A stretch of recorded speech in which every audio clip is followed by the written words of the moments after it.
राहुल गांधी जो नेता प्रतिपक्ष है, उनके और कांग्रेस के जबरदस्त जो दबाव पड़ा, उसके कारण से एनडीए गवर्नमेंट को सच्चाई का सामना करना ही पड़ा और आखिर के अंदर जातिगत जनगणना का निर्णय करना पड़ा। ये बहुत ही स्वागत योग्य निर्णय है, परंतु जैसे राहुल जी ने कहा कि दो बातें, एक तो टाइमलाइन मालूम पड़े कि कब तक हो जाएगा, कैसे होगा। दूसरा, इसके अंदर इस तरह विस्तारित जनगणना हो जिससे कि मालूम पड़े कि SC, ST, OBC के लोगों की स्थिति क्या है, क्योंकि जो इम्पोर्टेंट ब्यूरोक्रेसी में है, जुडिशरी में और जगह है, वहाँ पर उनकी हिस्सेदारी नहीं के बराबर है। और दूसरी तरफ जो गिग वर्कर्स हैं, 90% लोग जो है उसमें आपको यही गरीब मिलेगा, मजदूर मिलेगा, इन तरह की जातियों के लोग मिलेंगे, SC, ST, OBC के लोग मिलेंगे।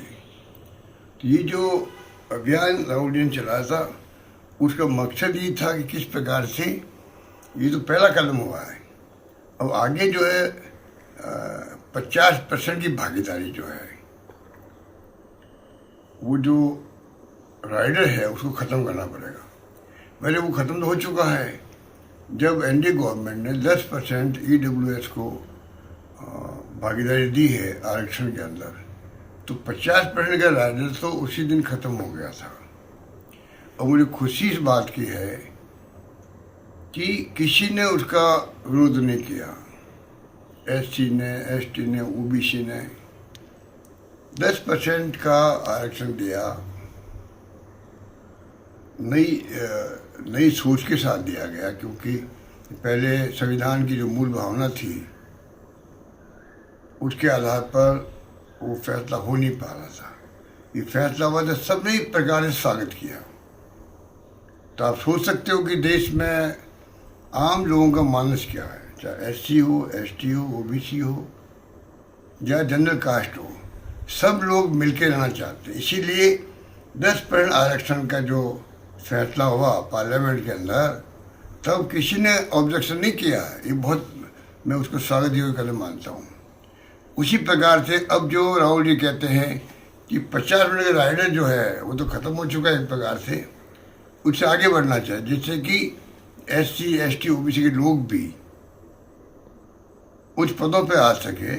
उनका हक बनता है। आज 70 साल की आज़ादी के बाद में अगर हम लोग 90% की आबादी को कुछ नहीं दे पा रहे हैं, कोई पदों पे नहीं आ रहे हैं, सत्ता में भागीदारी नहीं उन लोगों की, खाली आर्ट्स के माध्यम से उनको MLA MP बनते हैं, तो मेरा मानना है कि ये बहुत बड़ा राहुल जी का जो सोच था और जो दृढ़ निश्चय था, पार्लियामेंट के अंदर भी पार्लियामेंट के बाहर भी उन्होंने खुल के कहा कि मोदी जी आपको ये करना चाहिए और आप नहीं करेंगे फिर हम करेंगे, इतना उनका कॉन्फिडेंस था।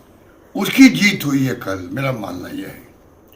अब जो एक जनरल कास्ट या एलिट वर्ग कह दीजिए आप उनको, उनमें से लोग बैठे हुए सब पदों पर, तो मैं समझता हूँ कि अब लोगों को आशाएं जगेगी गरीब को, दलित को, पिछड़ों को, OBC के लोगों को।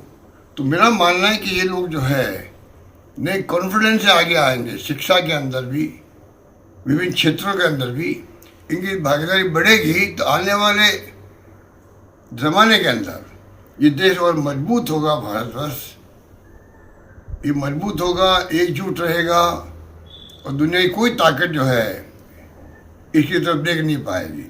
अगर आप ये वीडियो YouTube पर देख रहे हैं तो हमारे चैनल को सब्सक्राइब कर बेल आइकन दबाएं, और Facebook पर देख रहे हैं तो हमारे पेज को लाइक करें। 8 मिलियन प्लस सब्सक्राइबर, आपके इस भरोसे के लिए बहुत धन्यवाद।